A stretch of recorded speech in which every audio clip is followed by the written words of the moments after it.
I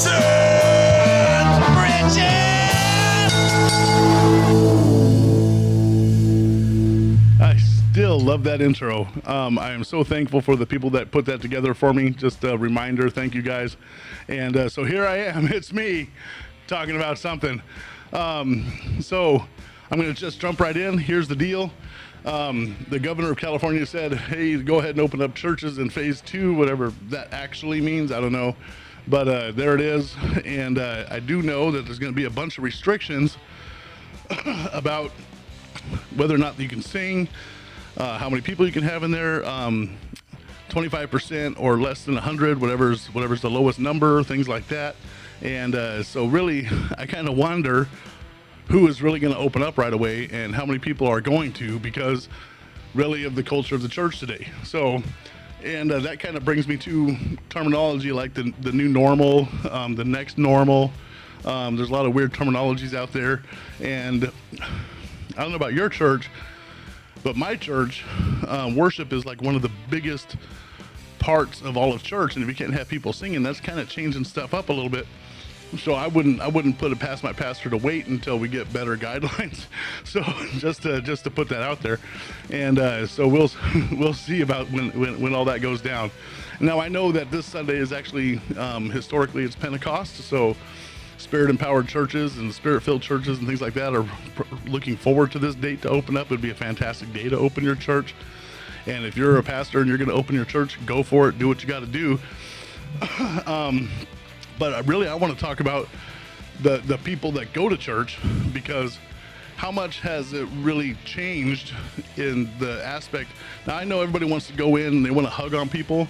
And I know people want to go in and love people and see people they haven't seen for a while, actually physically in the church, quote unquote, sanctuary or auditorium or whatever your church calls it. But really, what is the point of all that? Now, I'm all for going to church. Don't get me wrong. I love going to church on Sunday. I love serving on Sunday. I love being a part of the services. I love being a part of the experiences that go on Sundays at the church that I go to. But really, I think the dampened, or not dampened, I can't think of the word, the reduced experience is going to make a big difference, and it may actually drive some people away. And really, if you think about it, there's some groups of people like that. Some people may have been, I really like online church. I don't have to drive anywhere. I don't have to go anywhere. I really want to hug people. I want to sit next to people. Those people might not show up to church. So there's going to be a different groups of people that might not just even show up to church, even though you've opened it up. And I know some churches, I actually saw online today, a couple of churches doing like reservations. So you got to go online, reserve your spot. And I don't know if that's really what people are truly looking for to go back to church. So, but this is what I do know. I do know that people need to be planted somewhere and somehow.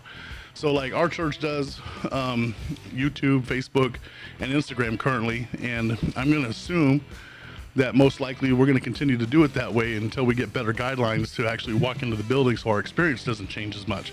So here's the verse. Since every time I do this, I got to have something, right? So here's a verse. In Psalm 92, 12 through 15, it says, "The righteous shall flourish like a palm tree. He shall grow like a cedar in Lebanon.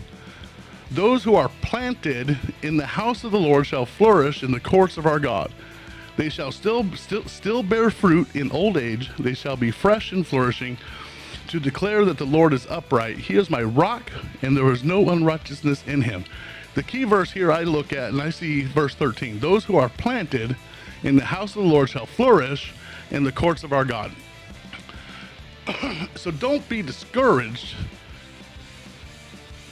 because your church is opening and you don't want to go. If you're planted in that house, continue. Hopefully your church continues to do online services so that if you don't want to be there in this time frame, you can still be planted in the things that God has for you to do within that ministry. So here's really the thing is, you want to see your church continue to grow? Well, make sure to get in the comments. Talk to the people that are watching and listening, and be a part of that situation. So even if your church opens, it's not like, well, I didn't get my reservation, or I didn't get to get in, or that kind of thing. So don't be discouraged. Stay planted in the house that you serve in. The flourishing life is always alive and vibrant and producing. It's a life that is planted in the house of the Lord. A flourishing life. You want to continue to have your life flourishing. So even though you can't get inside the building, what's the big keywords are, I am the church, right? You are the church. The church has been opened up to the world again. So continue to do the things that you're doing and continue to be a part of that ministry. Go help in the places that they need help. Maybe you can go wipe down stuff before church starts. I don't know, but there's going to be some options out there eventually. And really, using terminology like the next normal or the new normal or these kinds of things is really, I think, stop and take a look at what your experience is going to be like when you walk into that church. What's your expectation compared to what can actually be done inside that building? Now, I know reaching the gospel, I know a lot of people are going to want to go to church for the first time because they've been watching online. They actually want to go in and see an experience, and they want to get an opportunity to worship God corporately. So I understand that. But if that opportunity is still not there for you, don't panic. It's going to come. It's going to come around. Everything's going to be just fine. Don't worry about it. The doors aren't closed. I don't think the doors ever actually closed of the church. We just open them up in a different fashion. So like I step out in my house first thing in the morning on Sunday, I make the pot of coffee, I get dressed, and I watch services. I watch the experience online, and I know our church is doing an excellent job doing that. And so just be aware that even though the churches are allowed to open, that maybe your church might not, or maybe you can't get in because it's 25 people, 25% or 100, whatever is less. So if you attend a small church, there may only be 10 of you there, which, I mean, that's fantastic. And if your church does a great job with those 10 people, that's fantastic. But I believe because the church actually should be more about souls, more about reaching out and actually preaching the gospel, the good news of Jesus. And that's what the church is actually supposed to be about. If it's all about the numbers and the people, the amount of people that show up or to hold on to the building or whatnot, then something may not be right there. Just not knocking anybody, for opening their churches, because I know a lot of people want to get inside that building.